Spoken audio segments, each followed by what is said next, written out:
नमस्कार दोस्तों, मैं अमर कडाले आप सबका वापस एक बार स्वागत कर रहा हूं आपके पसंदीदा चैनल में जिसका नाम है बोधी ब्लेंडेड लर्निंग। दोस्तों already first chapter micro and micro economics के हमारे 3 वीडियो हो चुकी है। तीनों के लिंक ऊपर दे रहा हूं। पहले 2 वीडियो माइक्रो इकोनॉमिक्स को लेके है, थर्ड वीडियो मैक्रो का है जहां पे हम लोगों ने history, definition, meaning and scope of macro economics देखा हुआ है। आज हम लोग मैक्रो इकोनॉमिक्स के फीचर्स और इंपॉर्टेंस देखने वाले हैं। तो चलिए फटाफट मैं आपको सारे के सारे इंपॉर्टेंस एंड फीचर्स बता देता हूं और हम लोग जल्दी से जल्दी हमारा फर्स्ट चैप्टर आज खत्म कर देते हैं। So will begin with the features of macro economics. Total 8 है, वन बाय वन देखते हैं। सबसे पहला है स्टडी ऑफ एग्रीगेट्स, उसके बाद आता है income theory, third one is the general equilibrium analysis, fourth one is interdependence, fifth one is lumping method, sixth one is growth model, seventh one is general price level and the last one is policy oriented. तो ये हमारे total 8 features है। चलिए देखते हैं in detail कि ये क्या है, इसका मीनिंग क्या है। शुरुआत करेंगे हम लोग किससे? हम लोग शुरुआत करेंगे स्टडी ऑफ एग्रीगेट से। What is mean bye study of aggregates? Aggregates का मीनिंग ही होता है टोटल, मतलब सबको साथ में लेके इकट्ठा करके करना। अभी यहाँ पे स्टडी है मतलब तो स्टडी करना है। मैक्रो वर्ड का मतलब होता है बड़ा, उसी का और एक मतलब है उसकी स्टडी, मतलब टोटल सभी को लेके टोटल स्टडी करना। अभी यहाँ पे एग्रीगेट्स का मतलब क्या होता है? हेलो, अगर हम लोग इकोनॉमी की स्टडी कर रहे हैं तो एग्रीगेट्स ऑफ ऑल इनकम उसकी study, aggregates of total employment उसकी study, aggregates of general prices, prices of all things सबकी लेके स्टडी करना, that is mean of study of aggregates. यहाँ पे इसके बाद हम लोग देखेंगे income theory.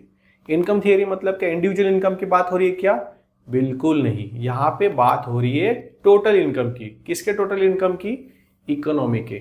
How you are going to measure the economic income of all? उसके लिए हमें चाहिए जीडीपी, नेशनल इनकम। ये पॉलिसीज या टर्मिनोलॉजी कंसेप्ट लेके हम लोग क्या करते हैं? नेशनल इनकम काउंट करते हैं। उसके साथ साथ देखिए, मान लो कि इंडिया है, इंडिया का नेशनल इनकम हमें देखना है, तो हर साल हमारी फाइनेंस मिनिस्टर जो भी रहेगा वो बजट पेश करते फेब मार्च के आसपास होता है। उसमें पार्ट ए पार्ट बी होता है। पार्ट ए क्या बोल रहा है कि हमें देश को पिछले साल इनकम कहाँ कहाँ से आया और अगले साल कहाँ कहाँ से आने की अपेक्षा है। तो एक देश का इनकम कहाँ कहाँ से आता है? पहला तो टैक्सेशन, दूसरा जब हम लोग कोई चीज़ बेच रहे हैं, जैसे कि नंबर ऑफ गवर्नमेंट कंपनीज है, Coal India, Steel Authority India Limited, petrochemical companies, telephone, airline industries, railways, इन सबसे जो इनकम आता है वो एक इनकम होता है, एक टैक्स से होता है, देन फीस फाइन पेनल्टी से होता है। So there are number of ways from which a government earns income. ये तो गवर्नमेंट का हुआ, but when we are talking about the national income, we are going to calculate all individuals income in the economy. जो total production हो रहा है उससे हमें जो इनकम आ रहा है उसके बारे में हम लोग बात कर रहे हैं। ये तो हो गया इनकम साइड। उसके बाद वो जो इनकम आ रहा है वो कैसे डिस्ट्रीब्यूट होगा, that is also part of income theory. मतलब यहाँ पे डिस्ट्रीब्यूशन कहाँ पे हो रहा है, कहाँ कहाँ पे किस किस राज्य को मिल रहा है, या कोई कोई सेक्टर्स को मिल रहा है, या किसी जेंडर या किसी पर्टिकुलर कम्युनिटी को मिल रहा है, that is the income theory. इसके बाद हम लोग क्या देखेंगे? We are going to see the general equilibrium analysis, जो कि थर्ड फीचर है किसका? मैक्रो इकोनॉमिक्स का। इक्विलिब्रियम एनालिसिस मतलब क्या है यहाँ पे मैं आपको बता देता हूँ। देखिए, कोई भी प्रोडक्ट है, उसके लिए उसकी demand and supply both the things are equally important. ठीक है, जहां पे ये डिमांड कर्व और सप्लाई कर्व जो ऊपर जाता है, इन दोनों का इंटरसेक्शन होता है, that point is called as equilibrium point. मतलब क्या, मैं आपको बता देता हूँ। अभी रिसेंटली जब हम लोग ये वीडियो शूट कर रहे हैं, मुंबई में सीजन चल रहा है किसका? अल्फांसो मैंगोज का। किसका सीजन चल रहा है? अल्फांसो मैंगोज का। ठीक है, तो यहाँ पे जब फेब मार्च का महीना होता है तब इनकमिंग स्टार्ट होता है किसका? अल्फांसोस का। और ये अल्फांसो मैंगो जब मार्केट में आते हैं तब उसकी सप्लाई कम होती है लेकिन डिमांड ज़्यादा होती है। In that case the price of mangoes are quite higher. तो जैसे जैसे मार्च खत्म होता है, अप्रैल आता है, तो उसकी सप्लाई बढ़ जाती है। जैसे ही सप्लाई बढ़ जाती है, यहाँ पे डिमांड, यहाँ पे सप्लाई, यहाँ पे क्या होता है? उसकी प्राइस जो है थोड़ी कम हो जाती है पहले से। मतलब अगर फेब मार्च में 5,000 रुपये की एक पेटी आ रही है 5 डजन की, तो वो मार्च खत्म होने के बाद अप्रैल आते आते वो 4,000 पे आती है। अप्रैल मिड पे वो 3,500, अप्रैल खत्म होते होते 3,000, और जैसे ही मई होता है तब सप्लाई ज़्यादा होता है, सबसे supply exceeds the demand. In that situation उसकी प्राइसेस कम हो जाती है, 2,000, 1,800, 1,500 के आसपास एक पेटी मिलने लगती है। So these are the different forces we are trying to equilibrium equate the price of in the market. तो ये दोनों फोर्सेस का जो स्टडी है, उनका इक्विलिब्रियम का एनालिसिस है, वो हमें कहाँ पे करना है, मैक्रो इकोनॉमिक्स में। देखो हम लोग मैंगो की बात करें तो इतना बड़ा प्रोडक्शन है, पूरे इंडिया में नहीं तो बाहर भी चला जाता है, इतना वो बड़ा इकोनॉमी है एक अल्फांसो मैंगोस। उसको स्टडी करने के लिए हमें क्या चाहिए, मैक्रो इकोनॉमिकल स्टडी चाहिए। ठीक है, सो यहाँ पे हम लोग demand, supply and prices in the whole economy is going to study, और उसका इक्विलिब्रियम देखेंगे। इसके बाद क्या आता है, इसके बाद आता है इंटरडिपेंडेंस। इंटरडिपेंडेंस मतलब क्या है, इकोनॉमी जो है, इकोनॉमी में number of variables are interdependence. Means what, macroeconomics analysis take into account interdependence between aggregate economic variables such as income, employment, output, investment and prices। कैसे इंटरडिपेंडेंट मैं बताता हूँ आपको। देखिए ये इमेज दिख रही है आपको, यहाँ पे क्या हो रहा है, मैं एक को धक्का दे रहा हूँ तो बाकी सब भी गिर जा रहे हैं। That means they are depend on each other. अगर एक खड़ा रहेगा प्रॉपर्ली तभी बाकी खड़े रह पाएंगे, नहीं तो सभी गिर जाएंगे। यहाँ पे इकोनॉमी में भी वैसे ही हो रहा है। अगर पॉजिटिव में जा रहे हैं तो सब लोग पॉजिटिव में जा रहे हैं, नेगेटिव में जा रहे हैं तो सब लोग नेगेटिव में जा रहे हैं। एग्जाम्पल बताता हूँ, यहाँ पे मैंने कुछ वेरिएबल्स लिखे हुए। सबसे पहला income. If you want to increase the income in the economy, what is need to be done, हमें क्या करना पड़ेगा, लोगों को एम्प्लॉयमेंट प्रोवाइड करना पड़ेगा, तभी जाके इनकम बढ़ेगा। उनको एम्प्लॉयमेंट प्रोवाइड करने के लिए क्या जरूरी है, प्रोडक्शन बढ़ना जरूरी है। प्रोडक्शन इंक्रीज होने के लिए क्या जरूरी है, प्रोडक्शन मतलब आउटपुट। प्रोडक्शन बढ़ाने के लिए इन्वेस्टमेंट जरूरी है। इन्वेस्टमेंट इंक्रीज होने के लिए क्या जरूरी है, लोगों ने सेविंग करना या इन्वेस्ट करना जरूरी है।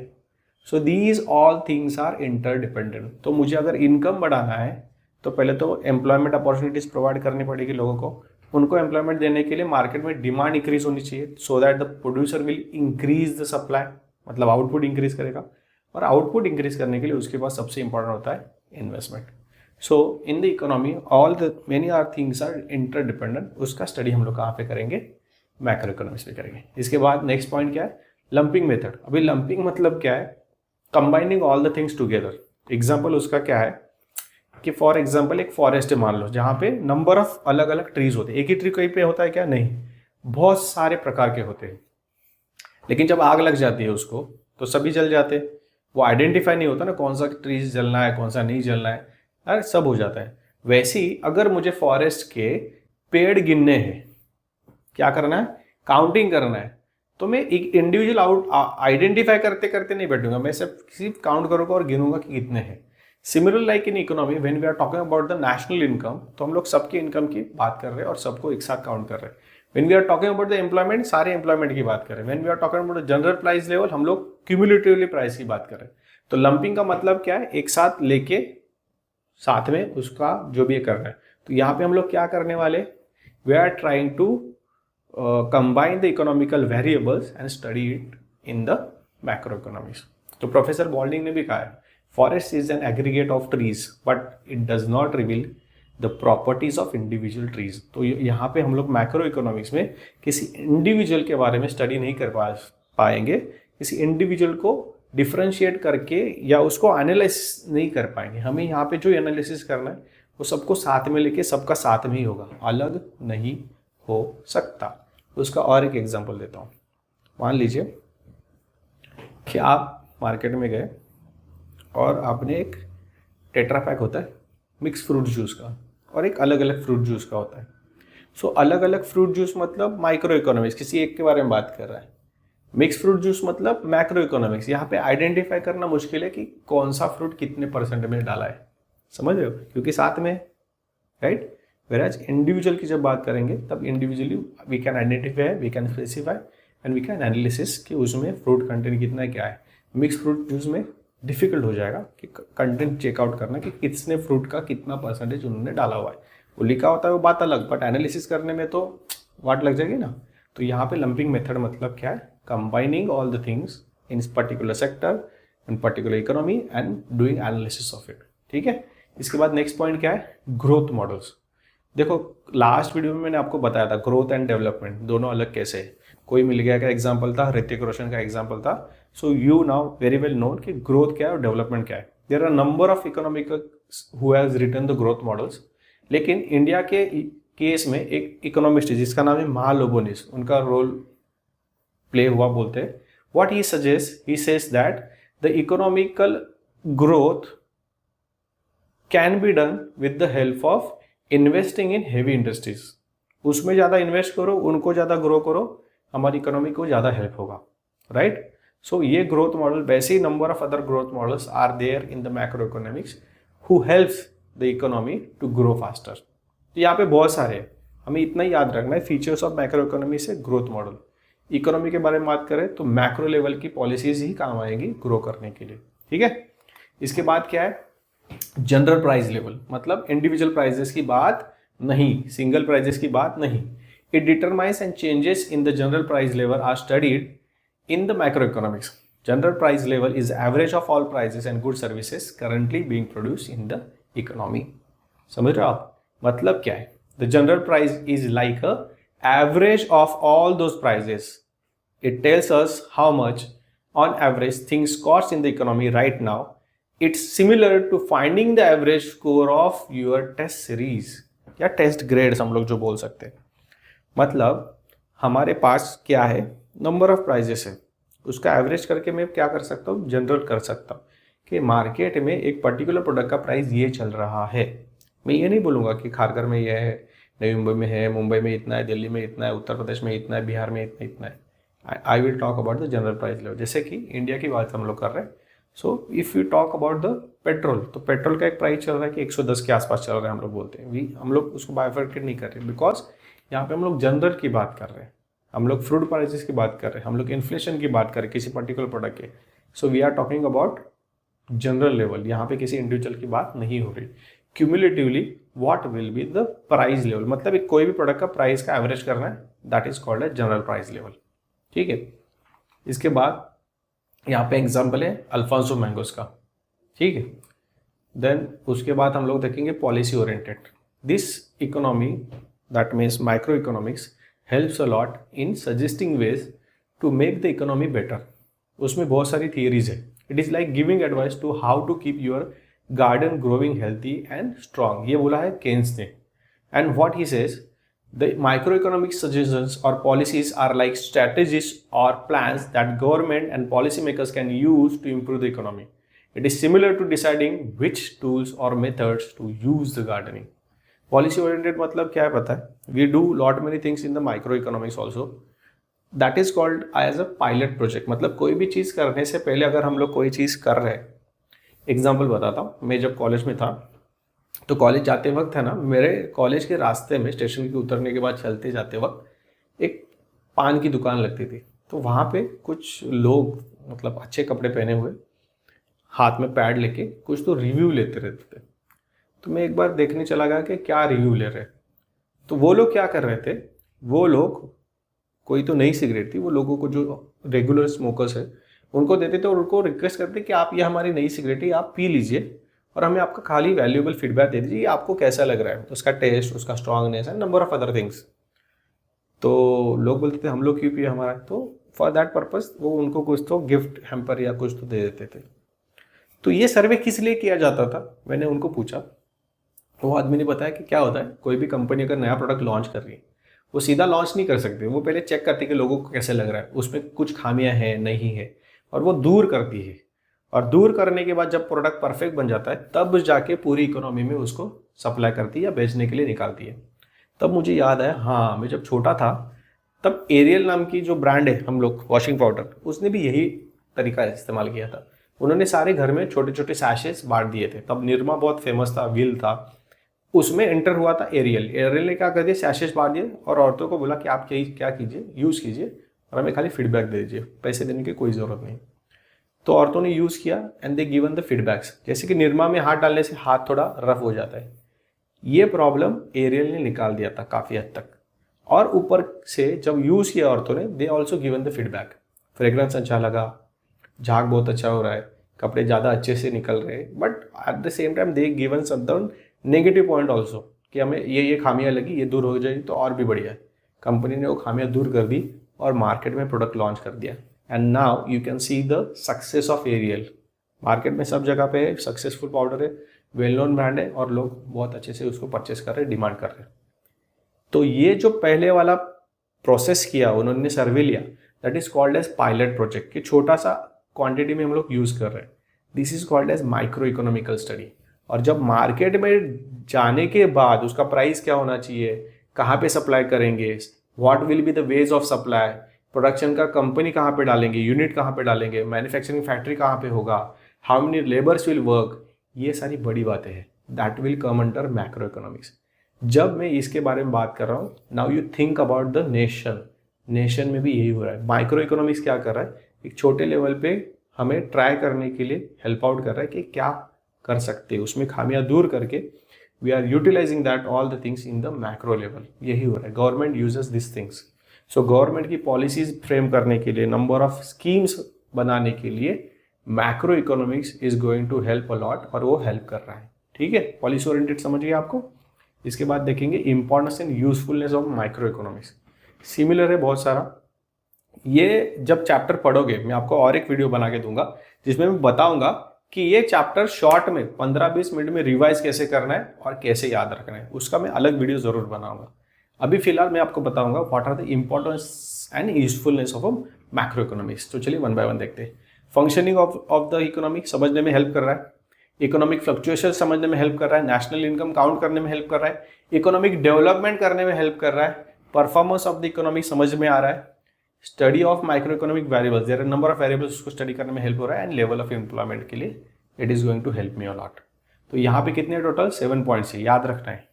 फीचर्स 8, इंपॉर्टेंट 7, ऐसे आपको याद रखोगे तो वन बाय वन आपको लिखने में हेल्प आउट होगा। ठीक है, चलो आगे देखते हैं one by one in detail में।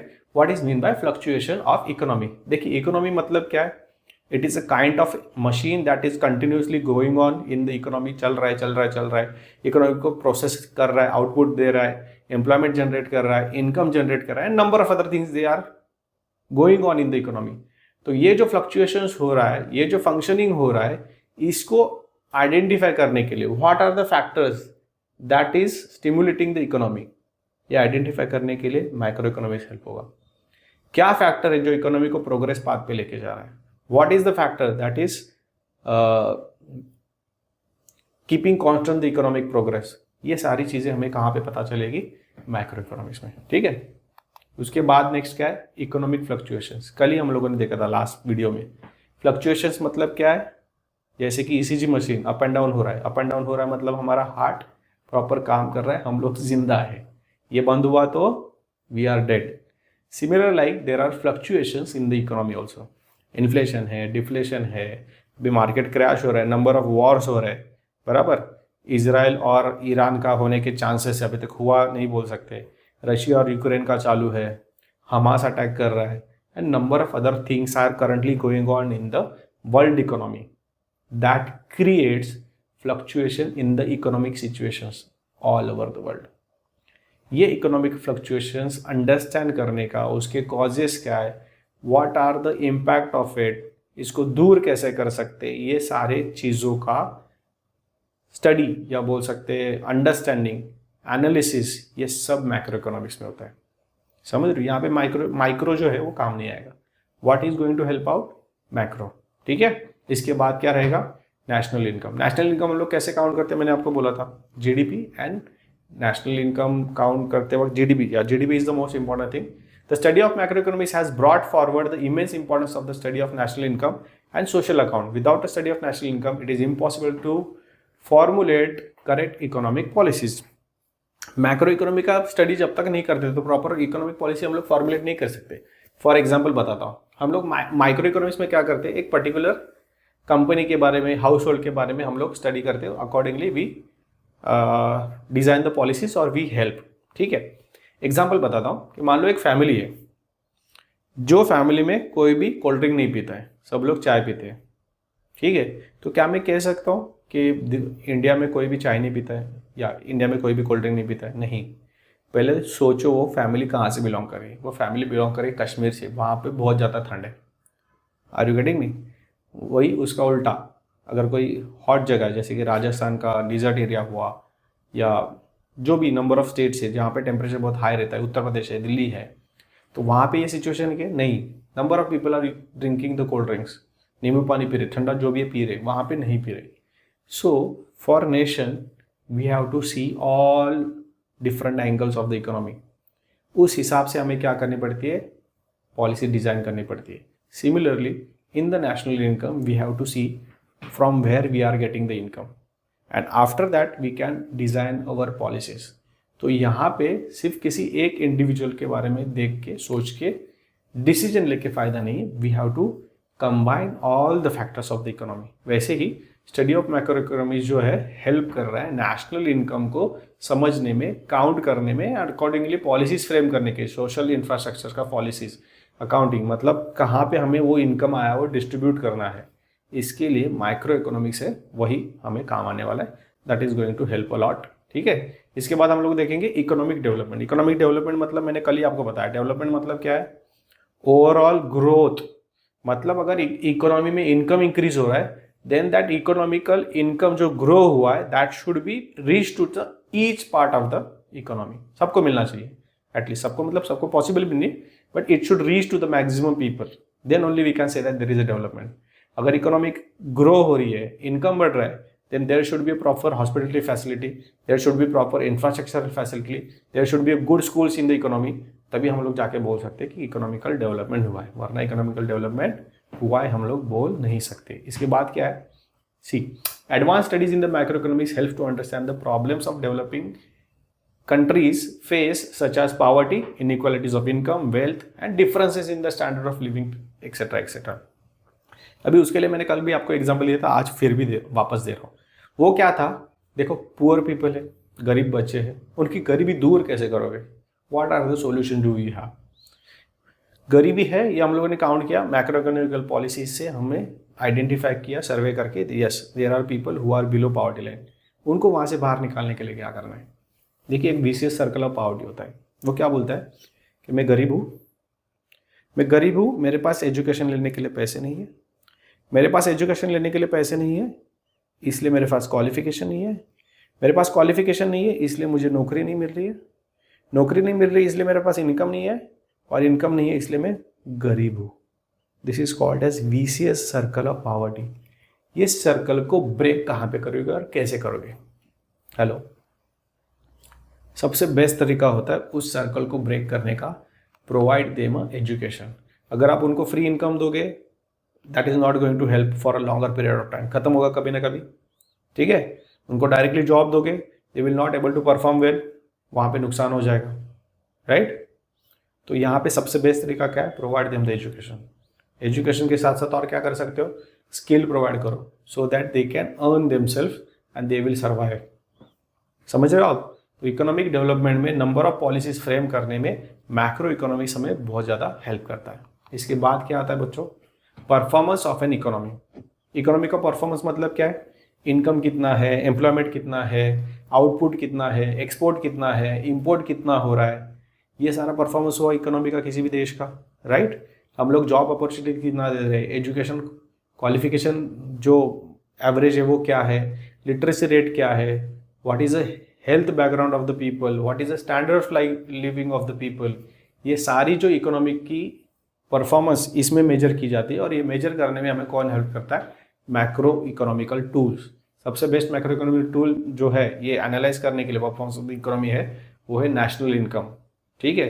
And national income can be calculated with the help of macro economics. समझ में आया. So that is another important point of the macro economics. उसके बाद आता है study of macro economical variables.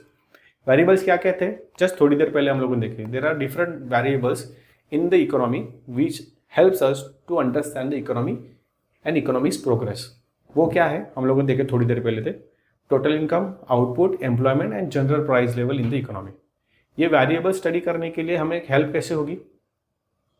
Hello, थोड़ी देर पहले ही बताया था कि ये डिपेंडेंट है एक दूसरे के ऊपर. एक को आप अपलिफ्ट करो ऑटोमेटिकली दूसरे भी अपलिफ्ट हो जाएंगे. समझ रहे हो कैसे. मैं क्या करूँगा, I will provide the investment to the producers. Bank loan देती है, सब्सिडीज है, नंबर ऑफ स्कीम्स है. मोदी सरकार ने एक स्कीम निकाली थी मुद्रा योजना, कि मतलब जो थोड़े इकोनॉमिकली थोड़े गरीब प्रोड्यूसर्स है उनको 5 लाख तक का लोन क्या करेंगे, थोड़ा कम जिग जिग करके देंगे, मतलब बैंक क्या करती है, ये पेपर ला, वो पेपर ला, वगैरह वगैरह। तो with a less available document you should provide the loan to the people so that they will increase their production, business को और आगे लेके जाएंगे। ये किया था। And there are number of other policies. इससे क्या किया, मैंने इन्वेस्टमेंट दिया तो प्रोड्यूसर ने क्या कर दिया, प्रोडक्शन बढ़ा दिया। प्रोडक्शन बढ़ाने के लिए उसको लेबर भी लगा, लेबर को उसने लिया, रॉ मटेरियल परचेस किया, जिससे रॉ मटेरियल परचेस किया उसका प्रोडक्शन इंक्रीज हुआ। So he also has to employ more labours, उसके खुद के पास भी उसने लेबर एम्प्लॉय कर दिए। So automatically with this help in the economy employment increase हो रहा है, प्रोडक्शन इंक्रीज हो रहा है। एज एम्प्लॉयमेंट इंक्रीजेस उनको इनकम मिलेगा, उनको इनकम मिलेगा, वो स्पेंड करेंगे, वो स्पेंड कर रहे हैं मतलब इकोनॉमी में वापस डिमांड इंक्रीज होगा। And this whole cycle gets on bigger bigger and bigger, और इकोनॉमी ग्रो हो रही है। समझ रहे हो? तो ये जो वेरिएबल्स है that is going to increase the economy in the progress, either that economical variables can took the economy to the down turn also. ये स्टडी करने के लिए हमें मैक्रो इकोनॉमिक्स बहुत ज़्यादा हेल्प करता है। समझ में आया? इसके बाद क्या है, लेबर्स। सी यहाँ पे लेबर्स की बात कर रहे थे, इनकम की बात कर रहे थे, वैसे ही लेवल ऑफ एम्प्लॉयमेंट जो है मतलब लेबर्स, इसको स्टडी करने के लिए भी हमें मैक्रो इकोनॉमिक्स की ही ज़रूरत होती है। कैसे इंक्रीज करेंगे एम्प्लॉयमेंट, मैंने अभी जस्ट आपको बताया। क्या करेंगे, will provide the investment to the producers, right. Either जो थोड़ी देर पहले डेवलपमेंट वाले में देखा था, will provide the skill to the people who are not having the skill, will provide the people free education, either low price education, so that they will get the education and they will become employable. Skill makes them employable, either to start their own ventures, production start कर सकते हैं. So these number of things going to help out in increasing the employment. But to analyze the level of employment in the economy, we also need a macroeconomical policy only. समझ में आ रहा है आपको? So these are all the important things that the microeconomics has with it. और ये हमें study करने में इकोनॉमी को बहुत ज़्यादा हेल्प करता है। आई होप आपको ये सारे पॉइंट समझ में आए होंगे। वीडियो अच्छा लगा तो किसी और के साथ, जो भी आपके दोस्त है जो पढ़ रहे हैं सेम चीज़, उनके साथ शेयर कीजिए। और हाँ, आपका फीडबैक बहुत ज़रूरी है मेरे लिए। वीडियो कैसा लगा, क्या इंप्रूवमेंट करना है, या नेक्स्ट वीडियो कौन सा चाहिए, कमेंट में लिख दीजिए, मिल जाएगा। तब तक पढ़ते रहो और आगे बढ़ते रहो। Bye bye.